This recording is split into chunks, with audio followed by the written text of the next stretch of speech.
My name's Angelo, and welcome to We Want Picks. I am going to break down the entire UFC Vegas 43 Vieira versus Tate fight card.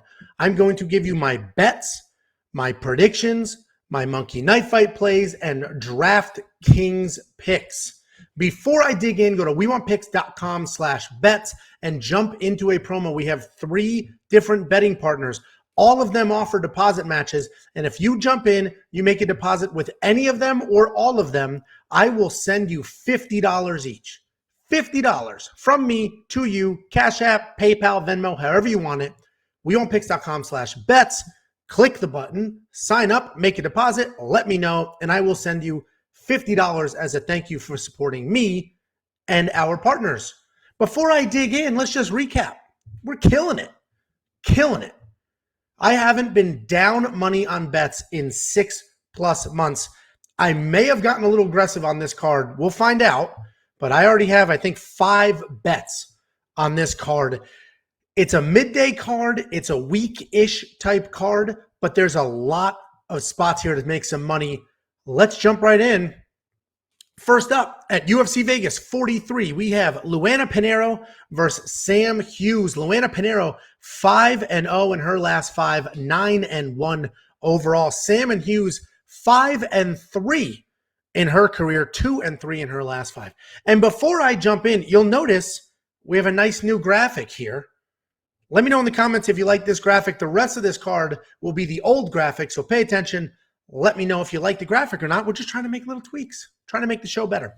Either way, Luana Pinheiro has a ton of power. She's a powerful striker. She has solid takedowns. She's coming off that weird DQ situation with Ronda Marcos, where she ate an illegal kick and took the opportunity to take the win instead of continuing. A lot of people trashed her that night, but she was dominating. She had 5 takedowns in 4 minutes. This wasn't like the Aljamain Sterling situation where he was losing and the only way he'd get the win is to claim DQ. She got hit very hard with a very illegal strike in a fight that she was dominating early. So people want to trash her, but I don't see that as taking the easy way out. Not when she was up as easily as she was. Ultimately, Luana is a very good striker who has very good takedowns and very good BJJ. Simply put, Luana Pinheiro is very good. Sam Hughes, she's a good striker. She is big for the weight class. She's very aggressive, but also very hittable. She has a negative 2-to-1 striking differential, which means she is hit twice as much as she hits her opponents. Her forward pressure could be an issue for some people, but I actually think that will play well into Luana's takedown style. I think Sam, she might come in a little too aggressive. Luana, get herself a nice trip, get a nice takedown, sort of force something to happen there. If you look at her last fight, Sam was taken down 4 times by Lookboonmee, who's also on this card. But Lookboonmee is tiny and a striker, and Sam was still taken down 4 times in that fight. So the fact that Luana is a good-sized grappler, a good striker, I think she has absolutely no issues getting this to the ground. I think she has absolutely no issues with Sam Hughes. This is a pretty straightforward pick, honestly. Minus 290, those odds are probably correct. But if we look at the DraftKings price, $9,300 for Luana. That's where it gets a little tricky. Now, she may get a bunch of takedowns because Sam can get up. So she may get a bunch of takedowns. That's 5 points per takedown. So Luana may score well there. Sam Hughes at 6,900. I don't like that because I don't know what she's going to do, how she's going to make that happen. The odds makers have this going to a decision. 93 strikes for Luana, 64 for Sam Hughes. That's a really good strike line because I do think it probably goes to a decision. Luana will be on top, so she'll put in some work, get some good strikes off on top. Sam Hughes will be defending takedowns, be on bottom. It'll be a little harder for her to get that strike line. But Sam Hughes is tough. I have dogged her in the past by saying she's not tough. But she is tough. We've seen her in a few fights since I've made those comments. I've rewatched some other fights. Dan and I argued about that because I was like, I don't think she's very tough. And Dan was like, look at their 5-round war. She was in a 5-round war, and she was in that fight, hanging tough. So she's definitely tougher. I think she will be hard to put away. I don't see Luana putting her away because while she's got very good takedowns, good striking, powerful striker, I don't know if she's knocking anybody out or doing anything like that, right? I think she'll work to a nice decision win. Luana's the pick. Monkey knife fight, probably more and more. Probably more and more. I think Luana will be busy on top. I think Sam Hughes will be tough, defend some takedowns if she can, stay busy, make it happen, come forward.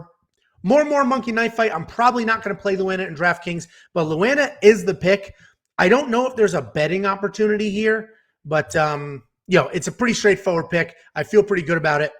And let's see what happens. wewantpicks.com/bets. Make a deposit. Let me know, and I will pay you $50.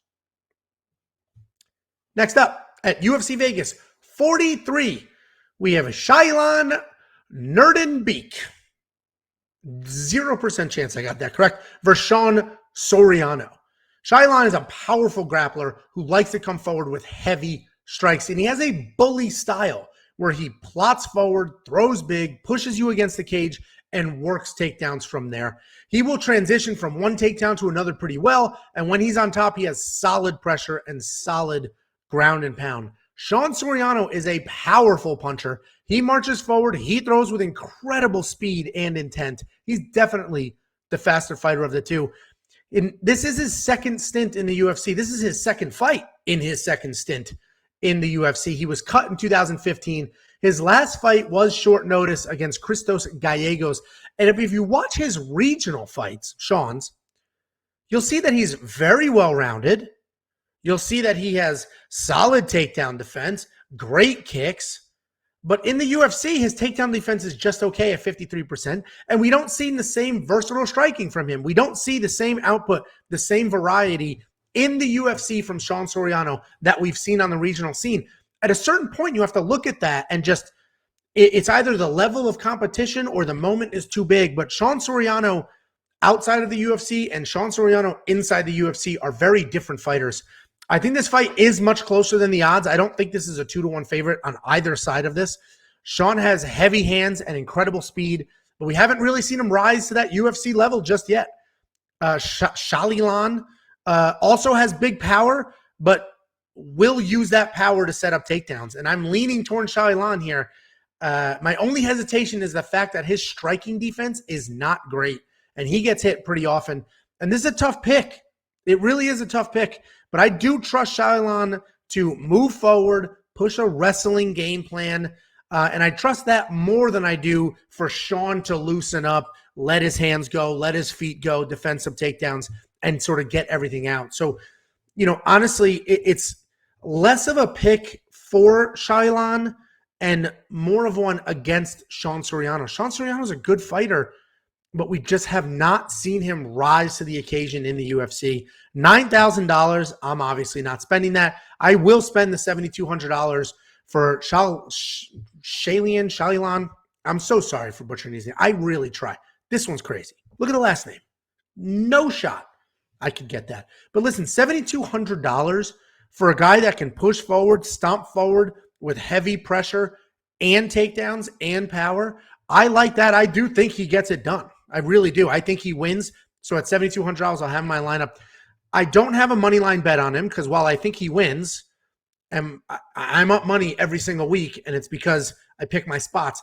This isn't a spot that I am so confident I'm going to pick, with my money. But it'll definitely be in my lineup. And Monkey Knife Fight, I like the more and more. I don't see a stoppage here. I don't see either one of these guys getting a stoppage. So I do like the more and more. I think they'll go at it. I think it'll be competitive. But I think Shayilan will get some takedowns. Shayilan, he'll end up on top. He'll definitely blow past his strike line. And Soriano, listen, he is tough. He's in these fights. It's not like he's showing up to the UFC, getting knocked out in 10 seconds, leaving. He's here. He's putting in the effort. I just haven't seen him rise to that level just yet. And, there's a lot of questions with Shayilan and what he can do, but I trust his versatility with the wrestling and the striking to get it done. More and more on the Monkey Knife Fight strike line. And I know a lot of you are watching this. You have no idea what the hell Monkey Knife Fight is. It's super easy and it's a ton of fun. It is daily fantasy. It's an app on your phone. It's a website. You get a picture just like this, 65 for Soriano, 45 for Shayilan. All you need to do is say more or less if you think that person will land more than their strike line or less than their strike line. Lock it in and you can 2.5 times your money. Super easy, super fun.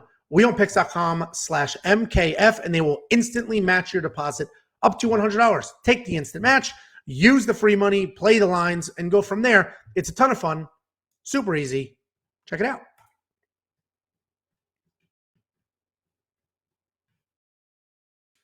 Next up, at UFC Vegas 43, we have Cody Durden versus Qileng Aori, or Aori Qileng, or A Qileng. I have seen his name split up, not split up, spelled 10 ways. It's all over the place. But Cody Durden, 3-1-1 in his last 5, coming off of a wild flying triangle submission loss. He is 11-3 overall in his career. Qileng is 18-8 in his career, 4-1 in his last 5. Cody Durden is a wrestler. He throws big looping punches to close the distance and get a takedown. And his takedowns are very good. He chains them together really well. His accuracy is less than 30%, but that's because he transitions from one to another quickly. He'll get in on the legs. You start to sprawl. He'll go to a single. He'll pull the single. You start to sprawl again. He comes back out to the double, and he chain wrestles, and he works from one takedown to another, and he's relentlessly looking for those takedowns, which drives his accuracy down to 30%. Qileng Aori is a well-rounded guy with incredible pressure and pace. He can fight a technical fight or brawl to the bell. Like Cody, Qileng also uses his striking to set up takedowns, but he does it differently. He's got solid footwork, solid movement, and a very sturdy chin. He is listed at having a 100% takedown defense, but we don't have enough data to take that seriously. He doesn't have enough fights in the UFC to really dig into that data and say, well, 100% takedown defense, that's going to hold up for sure. And that's what makes this a hard fight to pick. Both guys will be looking to grapple and are most comfortable on the ground. Qileng is the better striker and has solid enough footwork where he may be able to touch up Cody and then, get Cody to take a bad shot and capitalize from there. I am leaning towards Qileng here because I think he's more well-rounded. The footwork could absolutely be the difference, but Cody's ability to continue coming forward, continue attacking the hips of Qileng has me nervous. He could just shoot 1 million takedowns, constantly hanging on Qileng's hips, constantly trying to get a takedown that he's going to take away the distance, take away any of the striking from Qileng. And again, that has me nervous. This fight will come down to Aori's takedown defense, which we really don't know enough about yet. Right now, the plus 3.5 on Qileng is minus 150, which I'm not comfortable enough yet, but I'm going to monitor that. And if you don't know what plus 3.5 is, basically that's a bet where you can buy a single round on the judge's scorecard. So basically, if I took that bet, Qileng could lose a decision, a 29-28 decision. He could give up a round, give up another round, but win a round, and you would win your bet. You would hit that bet. And not only do I think Qileng will win this fight, I absolutely think he can win a round. I'm just not loving minus 150. I'm hoping some money comes in on Cody Durden, drives that, and then I will hit that plus 3.5 bet. I'm very comfortable buying a single round on the judge's scorecard to get that done. Let him lose a decision. I don't care. I'll hit my bet. I'll make my money. You're only going to get that prop bet, that safety net, win one round, win the fight, win the bet prop at wewantpicks.com/bets. We have 3 different partners. That prop bet is offered by Bet Online. Go in there, sign up, make a deposit. Let me know after you do, and I will send you $50. Literally $50 as a thank you from me to you for supporting us and supporting our partners. So I do like that bet. I'm going to wait. I have a feeling the line's going to move. I think money's going to come in on Cody. So I'm good to wait, and maybe I'll get that at minus 120 by the end of the week. And minus 120 for Qileng to win a single round, absolutely. And he is my pick. And he's my pick because I mentioned that striking. I think he's definitely got the better striking. He also is a grappler. My only hesitation with doing a money line bet is his takedown defense. It's listed at 100%, but we just don't have enough data to know. Listen, $7,600, he might be in my DraftKings lineup. I think there's incredible value there. I mentioned I think he can win the fight. Takedowns are 5 points each, and that's what both of these guys are going to be looking for. If you're on the Cody side and you think he smashes this dude, you can get him at under $9,000 for $8,600. You might want to give that a try. And Monkey Knife Fight is interesting. because these are tough guys. Neither one of them is sort of a prolific finisher that's just blasting through people. It's probably a less on the monkey knife fight strike line. That's probably where I'm most comfortable because there will be grappling. There will be defending of takedowns. Eventually, somebody's going to end up on top and they will get up some decent numbers, but I think there's enough grappling to sort of keep the strike line low here. So I'm going to go ahead less on monkey knife fight. Looking at that plus 3.5 bet for Qileng, and that's at wewantpicks.com/bets. Jump in, make a deposit, let me know, and I will send you $50, $50, PayPal, Cash App, Venmo, however you want it, just for supporting us and our partners. Next up, at UFC Vegas 43, we have Terrance McKinney versus Ziam. Terrance McKinney, 11-3 overall, 4-1 in his last 5, riding a 4-fight knockout streak. Ziam, 4-1 in his last 5, coming off of 2 solid decision wins. He is 12-3 overall. Terrance McKinney was a giant underdog in his last fight. He took it on short notice. Nobody liked him to win. I absolutely did not understand that. I had him winning, and it was a great underdog spot to be on. He had a 7-second knockout. McKinney is long. He is powerful. He likes to fight at range, but don't let all of those knockouts confuse you or fool you because he is a very good wrestler. He is a JUCO All-American wrestler. JUCO stands for junior college, and many times JUCO All-American wrestlers are D1 caliber wrestlers that just didn't have the grades to get into a big D1 school or get that scholarship that they needed. So very good wrestler. In fact, not that this has anything to do with his wrestling credentials, but Michael Chiesa was his high school wrestling coach, and which is pretty cool. Both of them are on this card, and he is a much better wrestler than Michael Chiesa, which is why I said that is not a reference to his skill set. Ziam, long, rangy striker who also works well in the clinch. He manages range well with solid leg kicks, and if he does work into a clinch, he has solid elbows. He's the more technical fighter here, and he definitely avoids risks. He picks his shots well. He only engages when he sees an opportunity, meaning he has no issues waiting on the outside for the perfect time to come in. He'll mix it up before quickly working his way back out of range, rinse and repeat that cycle. He takes his time, and he looks to point his way to victory. This is one of the few fights where I actually think the odds are too close. It's basically a pick 'em. Different books are moving a little bit, but I think this is too close. Ziam is absolutely the more technical striker, but nowhere near the athlete, nowhere near as powerful. And even though he has a 68% takedown defense, he has been taken down in every single UFC fight, including 5 times against Jamie Malarkey, who is nowhere near the wrestler that Terrance McKinney is. I think Terrance comes in. He does look to trade early. I think he will not get an early knockout, so he will quickly move to a wrestling game plan where he will dominate. I have a money line bet on Terrance at pretty much even money. I think minus 115 is what I got it on, and I'm happy to take that bet. I really see Terrance McKinney dominating this fight. I genuinely do. I'm surprised these odds are as close as they are. Technical, takes his time, picks his shots, but Terrance McKinney is so athletic and so wild, he won't wait. He's not going to let Firas dictate the pace. He's just going to come forward, make something happen, and go from there.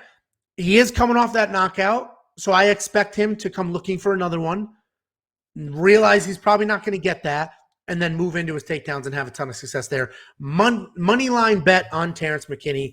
$8,400. I'll probably have in my DraftKings lineup because I do think he scores well and there is stoppage potential. I have no idea what to do with this monkey knife fight strike line. You guys let me know. Do you think Terrance McKinney is going to land more than 71 strikes? It's hard to say. And honestly, he's probably more likely to land more than 71 than Firas is to land 55 because Firas is a low-volume guy. He picks his shots. He takes his time. He has no problem dancing around. So less is probably the play here because I think Terrance will just implement a wrestling game plan, be super busy on top, use some of that power and athleticism, and maybe get something done. But if you like any of these monkey knife fight strike lines, 2 things. 1, play them now because they will move. By tomorrow morning, those lines will move because the money will come in. The money moves the lines. to wewantpicks.com/MKF. Sign up, get your deposit match, play with the free money. If you want to follow along with the money line bet, go to wewantpicks.com/bets. I said this 1 million times. Make a deposit. Let me know. I will send you $50 as a thank you for supporting us and supporting our partners. Next up, at UFC Vegas 43, we have Lupita Godinez versus Loma Lookboonmee. Lupita Godinez, 6-2 overall, 3-2 in her last 5, coming off of a short notice decision loss. Loma Lookboonmee, 6-2 in her career, 4-1 in her last 5. This is Lupita's third fight in basically a month. She took a short notice fight 3 weeks ago against Luana Carolina, which was just 1 week after she beat Silvana Juarez, and now she's jumping in again to save the day, another short notice spot. Lupita is very big. She's a strong wrestler, solid striking, real power, and clean boxing. She has great setups to both wrestling and striking, and while she's very big for this weight class, she is small for the next weight class up. She uses her side and strength well to execute her game plan, and her loss against Carolina, that short notice loss I mentioned, was at 125 pounds, where she couldn't bully. She couldn't fight the way she fights. This is back at 115, and she will be big, strong, and able to push her way around. Loma Lookboonmee, great Muay Thai striker with very good volume and deceiving power. I say deceiving because she is small. She is clearly undersized for this division. She surprised everybody in her last fight when she out-wrestled Sam Hughes with 4 takedowns. 4 takedowns against the much bigger Sam Hughes. And she's a nasty Muay Thai fighter. She had a clear striking advantage, but moved forward with that solid wrestling. If she gets taken down, she's not great on the ground, but her submission defense is solid. She has a 76% takedown defense, but she gets taken down in pretty much every single one of her fights, except the last one. This will be an interesting fight. This is when we will find out how good Lookboonmee actually is. In her last fight, she showed everybody how well-rounded she is with those 4 takedowns. She showed us that she can be the bully, even though she's undersized. But this is a much different fight. I see Lupita taking Loma down at will, working from there. She will have a very clear size advantage, and with her average of almost 5 takedowns per fight, 5, I don't see her giving Loma the opportunity to get into a rhythm. I think Lupita is definitely the pick here. I have a money line bet on her as well at -150. I don't love spending that kind of money, but I'm just so confident in Lupita. I just feel like, and maybe I'm way off here because Loma is a nasty striker, but I just see Lupita bullying her way to a win, just ragdolling. There will be a clear size difference here. Lupita is not Sam Hughes. She's not going to take her time, not going to get stuck on her back foot. She'll come forward. She's a capable striker in her own right. She'll bully Loma to the ground. -150. I threw a full unit on that on Lupita. $8,800. I think that's well priced, honestly. I think that's well priced. I would have liked to get her for a little less because she is short notice. But $8,800, I'll probably try to squeeze her into my lineup because 5 points per takedown. She has a ton of takedowns in her fights. She should pay for herself. I just don't know how I'm going to afford her and everybody else. Lots of favorites on this card that are priced a little high, if you ask me. Monkey Knife Fight strike line, 62 to 89. Definitely not getting 89. I don't see Loma getting off 89 shots. She will be on her back, taken down, pushed around, shoved around. It's maybe a more or less situation. More on Lupita because she will be on top. She will be busy, and less on Loma because she'll be off her back, not going to get all those strikes off. She does have incredible volume. And listen, we will find out how good of a striker Loma is. If she can keep that range and just light up Lupita, stay on the outside, not get pushed around, then she is, considering how small she is, making that happen, then good for her, right? But I see Lupita getting it done. Money line bet for me. Less more. Monkey Knife Fight is the play. wewantpicks.com/bets. Make a deposit. Let me know after you do, and I will send you $50. It's that clean. It is that easy. I've paid out a ridiculous amount of people these last 2 weeks. Next up, at UFC Vegas 43, 3, we have Rafa Garcia versus Natan Levy. Rafa Garcia, 12-2 overall, 3-2 in his last 5, coming off of that absurd upset against Chris Grutzmacher. Upset loss against Chris Grutzmacher. Natan, not Nathan. I don't know why I wrote Nathan on the graphic. Natan Levy, 6-0 overall, 5-0 in his last 5. Listen, Rafa Garcia is a good grappler with heavy hands, but weak cardio. I mentioned he's coming off of that disappointing loss to Chris Grutzmacher, and that was really disappointing. He looked good early. He gassed hard, and he lost to somebody that he should have gotten out of there in the first round. That was rough. That was rough, and that was embarrassing. Similar to story to when he fought Hack Perest. But he is very dangerous. And even though he's a grappler with 7 submission wins, he has legit power in his hands. And a lot of those submission wins were set up by the strikes. Natan Levy is making his official UFC debut here. And this is an interesting match. Natan is a very good grappler who grapples every single opportunity he can get, meaning he wastes no time on his feet. He immediately looks for trip-style takedowns. If you throw a kick, he will catch it, and he will go from there. He's very good on the ground, but he almost gets too excited. And he ends up in weird scrambles where all of a sudden he's defending a Kimura and then defending a guillotine. And honestly, I just feel like that's from lack of experience. That'll come with time. He'll clean that up with time. But Rafa Garcia may not be the guy you want to be sort of learning on his time. And that's what makes this an interesting fight. We have a young, hot prospect in Natan Levy making his official UFC debut against an absolute dog in Rafa Garcia. And there's a world of experience difference between these two. If you watch Natan Levy's fights, they're pretty straightforward. Get it to the ground, work from there. He has 3 finishes and 3 decisions. His finishes were pretty opportunistic, meaning he snatched things up in scrambles. I saw somebody take a really bad shot. Natan Levy did everything you're not supposed to do. He reached over the body. He didn't get his hips back, but then he worked his hands in, snuck up a guillotine, and got it done. But his decisions are grappling-based decisions. But again, he ends up in like weird scrambles, or he's defending Kimuras and defending guillotines because he doesn't have that really solid pressure, and he's almost too excited to try to move to another position instead of just holding where he is and staying firm. Listen, Rafa Garcia is far more dangerous. He has power on his feet. He has great takedown defense, and he is an absolute dog. But after 4 minutes, he is a tired dog. And that's the scariest thing here.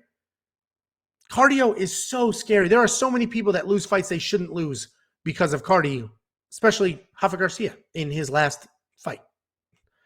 I am still going to go with him here.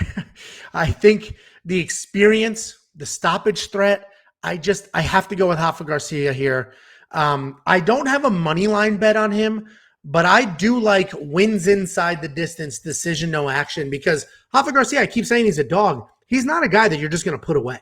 You could beat on him and he will still be there. You're not going to put him away. And it doesn't matter how tired he gets. Look at the Chris Grutzmacher fight. Exhausted, barely stand. He's so tired. But he hung tough and he stayed in there. So wins inside the distance, decision, no action. It's a safety net bet. And it's at -150.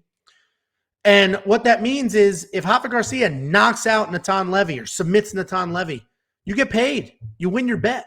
If he loses a decision, you get a refund. So it's a nice safety net bet where you're basically betting on wins by stoppage, but you don't have the risk that comes with win by stoppage. Because if he loses a decision, can't get a stoppage, you get a full refund. It's like your bet never happened. And you're only going to get that at wewantpicks.com/bets. Bet Online is one of our 3 partners. You jump in there. They have this prop bet. It is -150 right now. I like it a lot. I didn't click the button just yet, but I think I might. I feel like trendy money is going to come in on Levy, and when that does, that's when I'll jump on the Rafa Garcia inside the distance decision, no action bet. But make that deposit. Let me know after you do, and I will send you $50, PayPal, Venmo, Cash App, however you want it. As far as the Monkey Knife Fight strike line is concerned, it's probably a more and more situation because I don't necessarily think Rafa Garcia is going to get himself a knockout or a submission. That's why I like the decision, no action part of that bet. because he can win a decision or lose a decision, and it's okay. I get my money back. Nothing happened. So more is probably the play because I think they will go at it. I think they'll be busy. If anything, less on Natan Levy because he's not going to be on top. So he's not going to have the same opportunity to pummel and punch. He'll probably be on bottom or not get a takedown at all. In that case, maybe he can get over it. So more is probably the monkey knife fight play. wewantpicks.com/MKF. Sign up. If you've never done it, you watch these videos, you go, what the hell is that? Just give it a try. It's a ton of fun. It's daily fantasy. They instantly match your deposit, so you can honestly just play with the free money and go from there. Next up, at UFC Vegas 43, we have Pat Sabatini versus Tucker Lutz. Pat Sabatini, 15-3 overall, 4-1 in his last 5, coming off of that spectacular come from behind submission. Tucker Lutz, 12-1 overall, 5-0 in his last 5. And boy, do we have a fight. This is the feature prelim, and this is a really good fight. Tucker Lutz is a really good striker, probably the better striker in this matchup. He's willing to engage and set up his power shots well, but he has a wrestling background, and he uses it with his pressure and slam style takedowns. Tucker is interesting because while he's dominant in most fights, Dana did not want to sign him because he just lays on top. He isn't very busy, and he tends to gas out. Pat Sabatini, we love Pat here. Jacob's Lock of the Week last time. We've picked him a few times. We've gotten paid a few times. And he's a very good wrestler, very good grappler. He's got solid pressure when on top, and his grappling is incredible. He is always live for a submission. In his last fight, he was dropped hard by Jamal Emmers, and he somehow kept the lights on and pulled off an awesome submission. It's easy to look at that and say, well, his striking isn't good. There's got to be holes.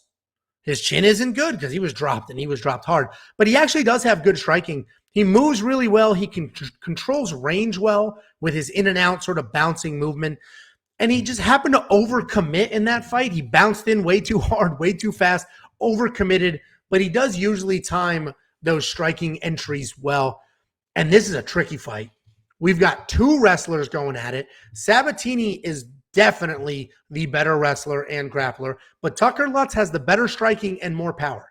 But if we look at Tucker Lutz's striking a little closer, we'll see that he has a 5-4 striking differential, which is really bad. Because if you think about it, he also averages more than 2 takedowns per fight.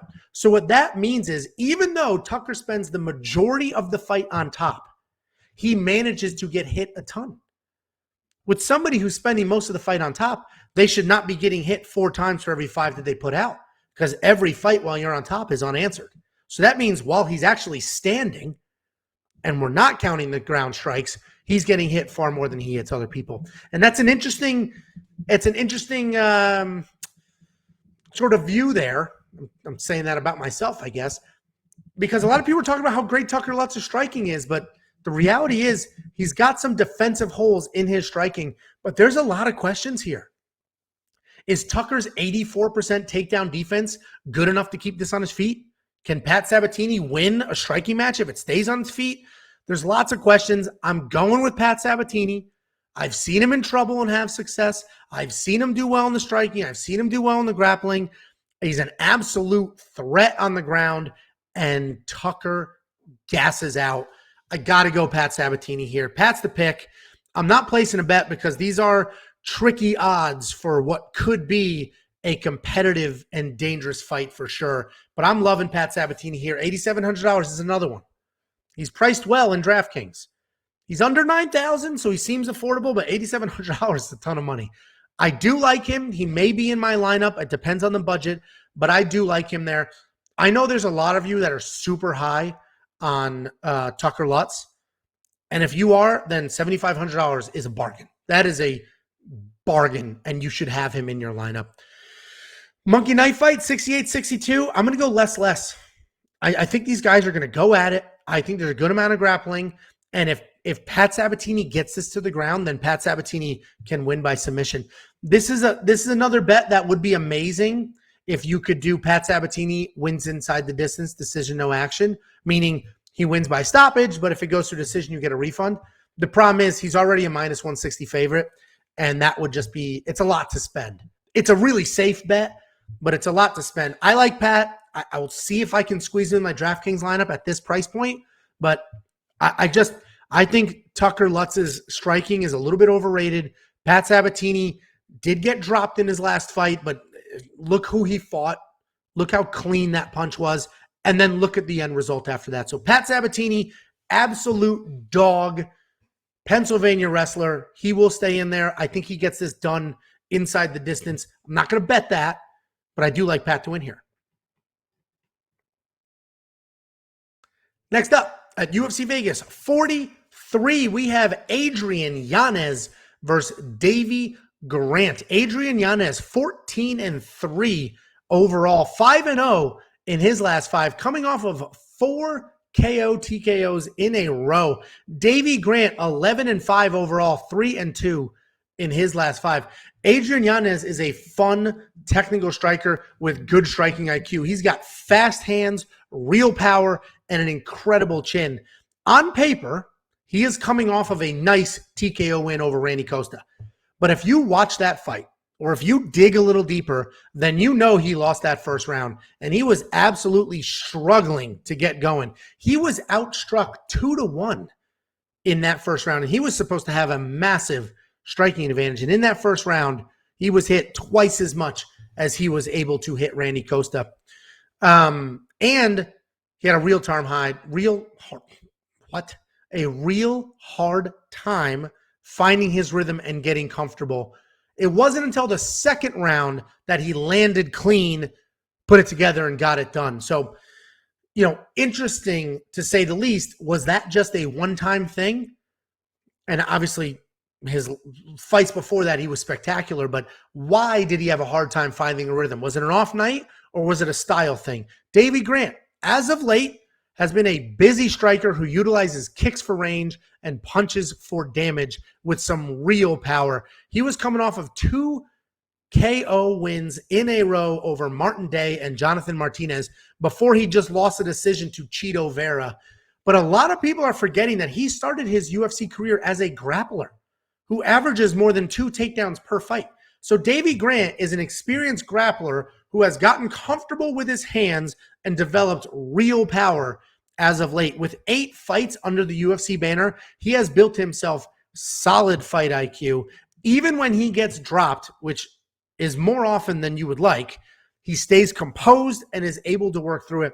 And that's what makes this an interesting matchup, because if this fight stays standing, then Yanez is the cleaner striker who will get from point A to point B faster and be a step ahead of Davy the entire time. Davy has had a suspect chin in the past, and Yanez is not the type of guy you want your chin tested against. Yanez himself has an incredible chin. He has great striking differential at 3-2, which will keep him safe from Davy's power. But don't forget, Davy is a grappler at heart. And if he comes out there with a grapple-heavy game plan, he's now sort of my favorite underdog on this entire card. Yanez is listed at having 100% takedown defense, but that's hollow because he only had 5 takedown attempts in his entire UFC career. So the pick is Yanez, but Davy could make this interesting and pull off another upset if he goes with a grappling game plan. If he threatens with some takedowns, gets Yanez thinking a little too much, and then comes with that big heavy power, all of a sudden, Davy Grant, I've picked him in the past to win, and he pulled off a big underdog knockout. I'm not picking him here. I like Yanez, but it is not insane that Davy Grant could bait Yanez or confuse Yanez with the constant threat of a takedown, but coming up for the strikes. Listen, I don't think I'm going to spend $9,100 on Yanez. And I may be made to look a fool because he may go out there and just put on an absolute clinic or put Davy Grant out, even if he loses the first round like he did in his last fight, and then put it together in the second. But I'm probably not going to spend that $9,100 on Yanez, even though I do think he wins, and I think he wins striking. But Davy Grant might be a live dog at $7,100. I have no bet on this fight because, frankly, I do see a very clear path for Davy Grant to win this fight. So I'm not comfortable enough putting money down here. So I don't have a bet here. But Monkey Knife fight, it's probably more and more. I think they'll go at it. These are 2 tough guys. Davy's a veteran, tough guy. Even, that fight against Chito, he put up some solid numbers. So I like Davy Grant to get past the 48. I like Adrian to get past the 56. The pick is Yanez. Go to wewantpicks.com/bets. Click on one of the 3 promos, make a deposit, let me know, and I will give you $50 as a thank you for supporting me, for supporting the channel, for supporting our partners.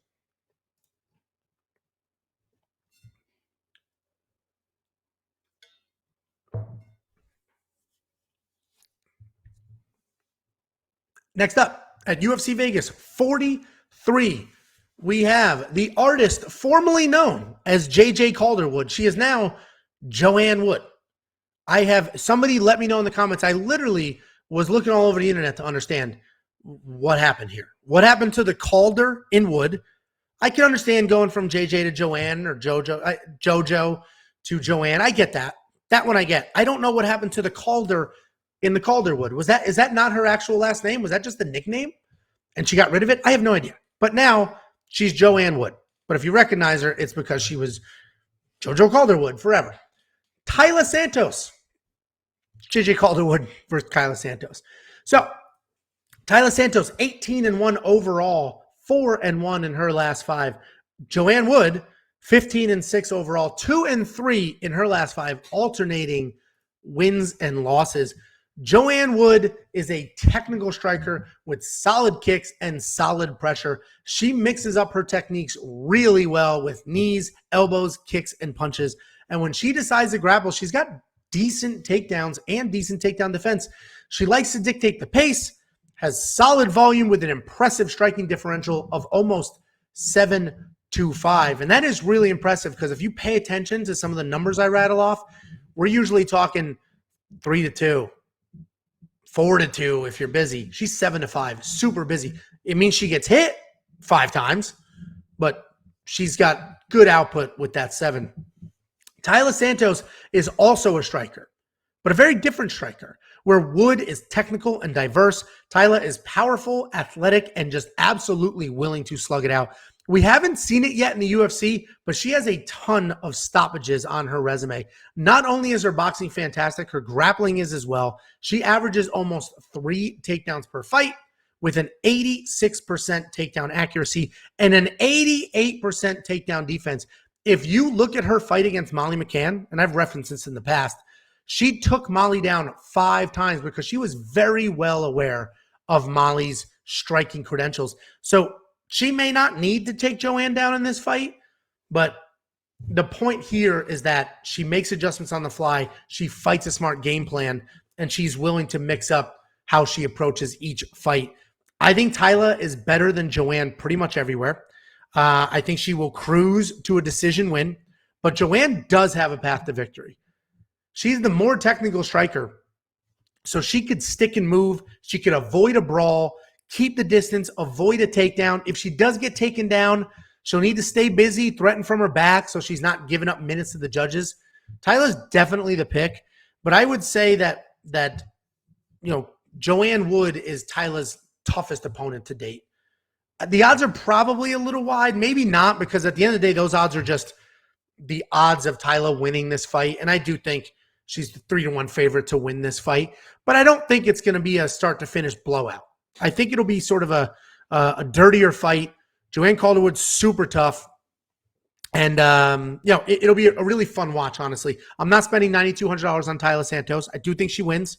She probably gets some takedowns, but I don't see her just taking down and then stopping Joanne Wood. I don't see that happening. $7,000 for Calderwood, and I just keep alternating what the hell her name is. My bad.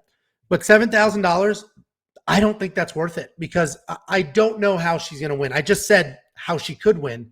But frankly, even if that's how she wins, stick and move, stay on the outside, don't get sucked into a brawl, that's not a high-scoring win in DraftKings. That's just however many strikes you land times 0.2. That's really not going to get that done. So while I think this is a tough fight, I just don't think Joanne Wood's worth the money in DraftKings. The Monkey Knife Fight line, you're probably good with a more. I think they will go at it. Taila will get some takedowns, which will help her get past the 84. And while she's standing, Joanne has crazy volume. I mentioned it before, 7-5 striking differential. So, it's a interesting line because I hate the 70s. I wish it, much higher so I can say less, or lower so I can say more, but I still think they get past both of these. These are two tough women that will go at it. We haven't really seen all of those stoppages out of Taila Santos in the UFC. I don't necessarily think this is the fight that's going to start a new stoppage streak for her. Taila's going to win. I like them more and more in the monkey knife fight line. You let me know if there's a bet that you like here. wewantpicks.com/bets. We have 3 different betting partners. Jump into one of them, make a deposit, let me know, and I'll send you $50, Cash App, PayPal, Venmo, however you want it. Let's hope I remember to edit that out.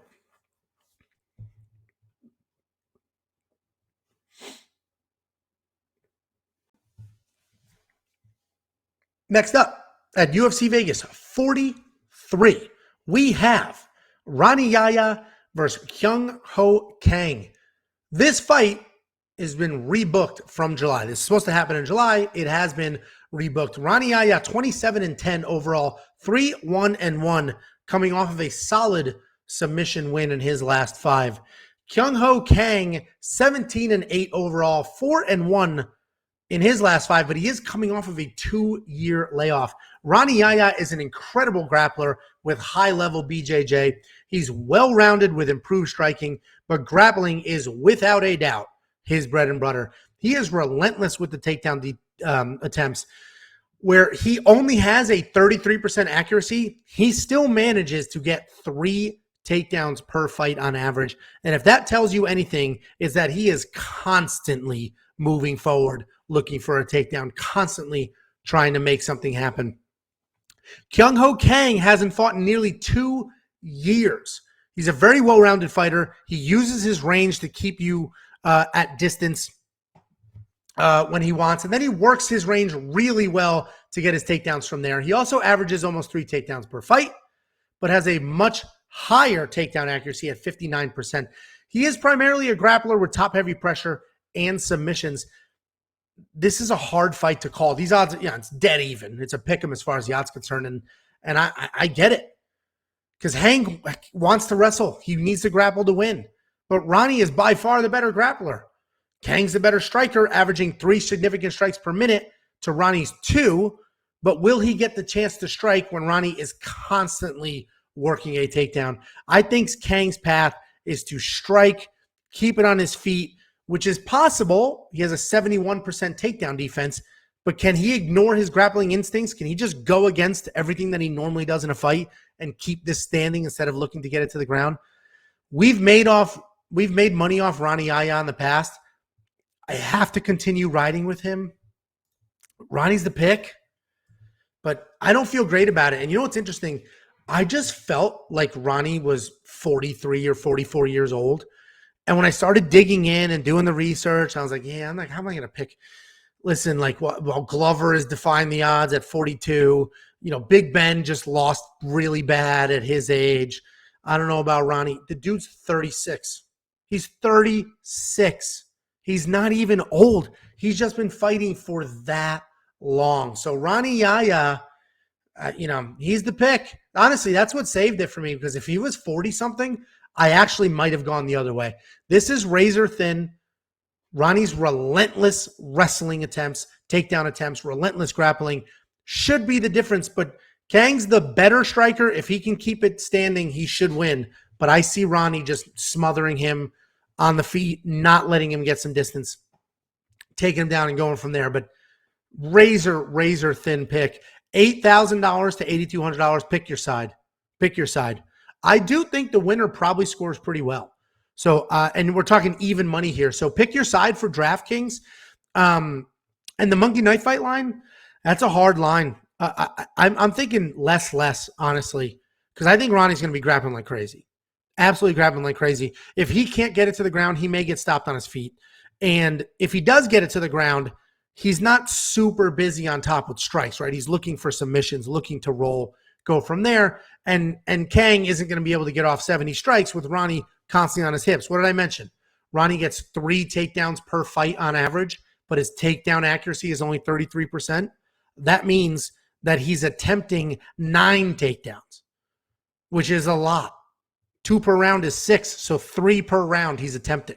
So he's a busy guy, constantly looking forward, looking for takedowns, and that could be a problem for Qileng to get over the 70 strikes on the Monkey Knife Fight strike line. If you don't know what Monkey Knife Fights is, go to wewantpicks.com/MKF. It is daily fantasy.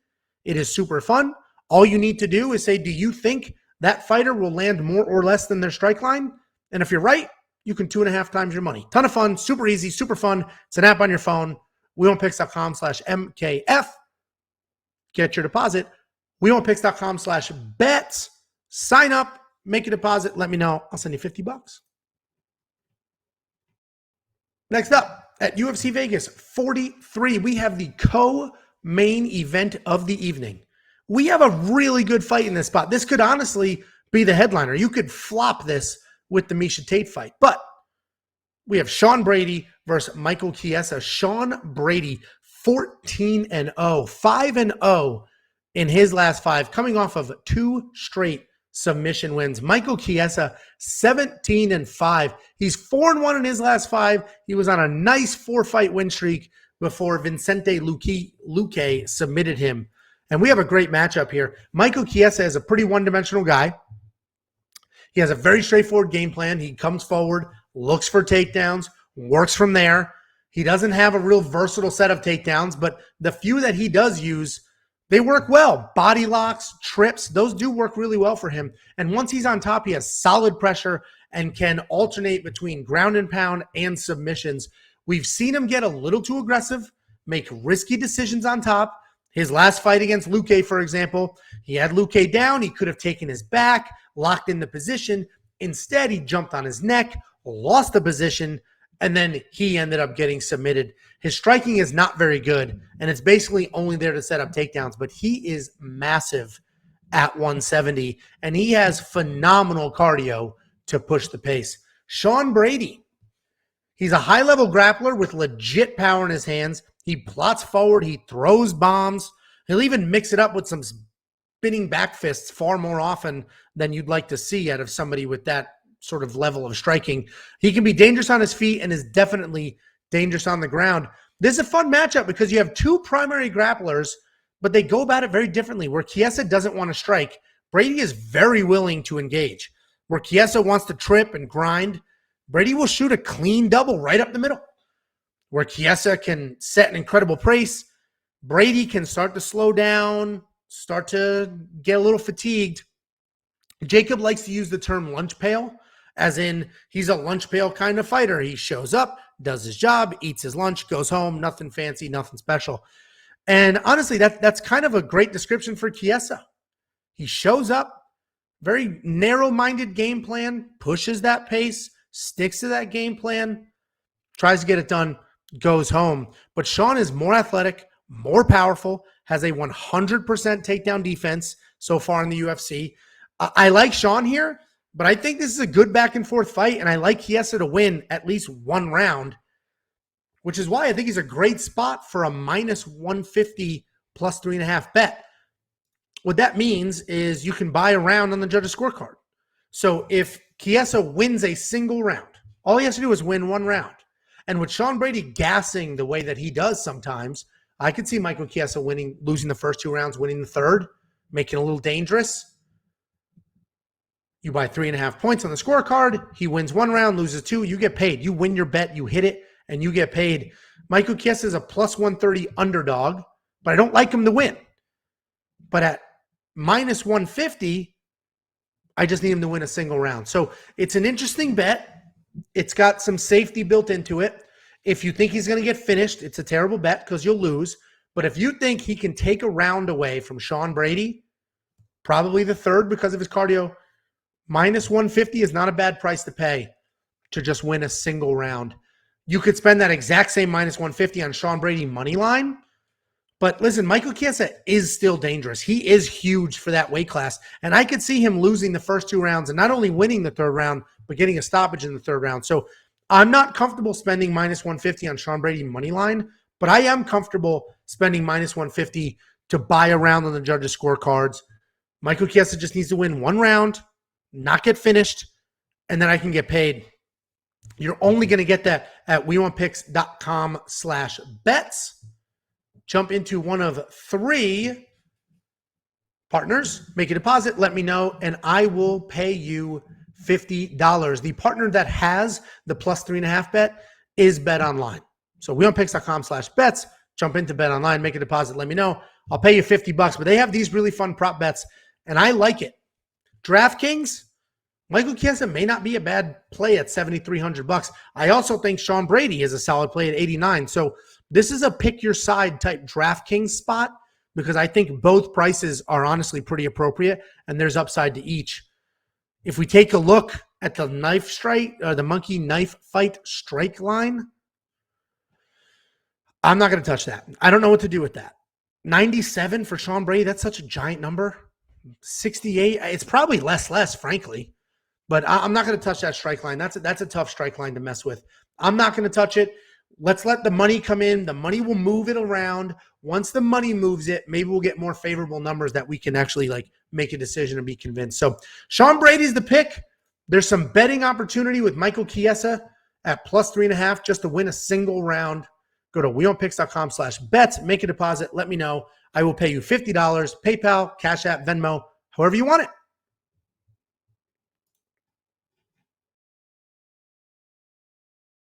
Next up, at UFC Vegas 43, we have a brand new graphic on the screen. Let me know. Do you like this one? Do you like the other graphics? Have we done the rest of this card? I'm experimenting with new stuff, always trying to improve, make it cleaner, easier on the eyes.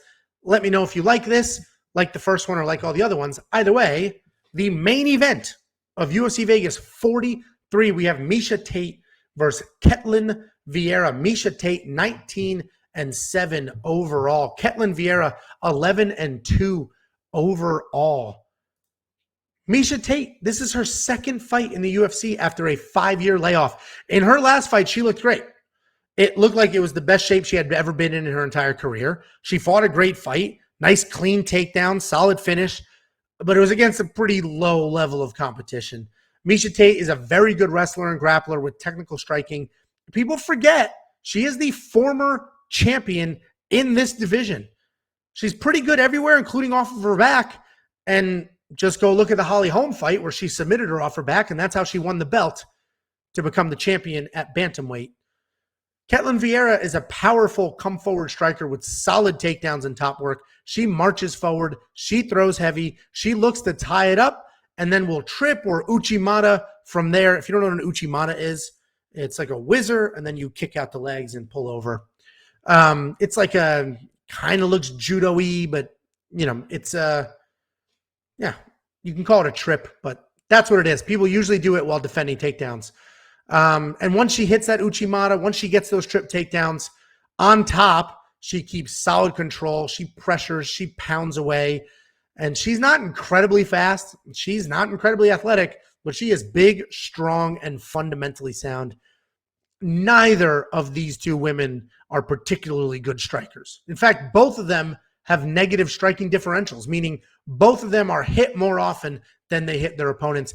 Miesha only strikes to set up takedowns, and Ketlen, while powerful, is too slow to avoid most strikes. And it's a tricky matchup because if it stays standing, I see Ketlen's power being an issue over time for Miesha, who already doesn't like to strike. But I expect Miesha to be relentless with her grappling. I see her taking shot after shot, trying to get this to the ground. But Ketlen has solid takedown defense at 92%. Sarah McMahon, the Olympic wrestler, was 1 for 6 in takedowns against Ketlen.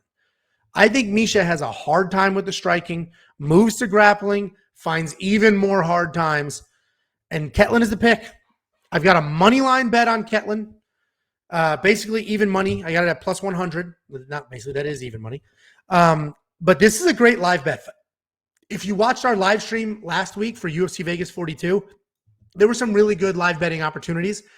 I think this is one of those because if Miesha Tate does have takedown success, I would hit that side and I'd hit it quick. If Miesha Tate attempts a few takedowns and doesn't get them, and we're talking in the first few minutes of the fight, I would immediately play the Ketlen side. Immediately. So I like Ketlen here. I got a money line bet, 1 full unit on her. I've got a win streak going. A, I haven't lost money on bets in 6+ months, but B, you guys pointed out that every woman that I bet on and all my money line bets have been rock solid, that I haven't missed any. I didn't even know that that was happening, but now you have me nervous, and I'm over analyzing every single female fight and every single money line bet. So we'll see what happens here, but I am confident that Ketlen can get this done. She will 100% be in my DraftKings lineup. We're talking 5 rounds at $7,900, and I think she could potentially even get a stoppage. And don't forget, Miesha Tate, this was supposed to happen maybe a month ago, something like that, and she had COVID. And she said it like knocked her on her ass, and her lungs weren't fully back till recently. So, you know, we don't know. Miesha Tate looked amazing in her last fight against much lower level of competition, but her cardio might not be what it was in her last fight because of some, COVID comeback there. Monkey Knife Fight Strike Line, this is another one. If you think this goes the distance, more, easy play, done. If you think there's a stoppage here, less, easy play, done. It's a high line. There are 5 rounds instead of 3.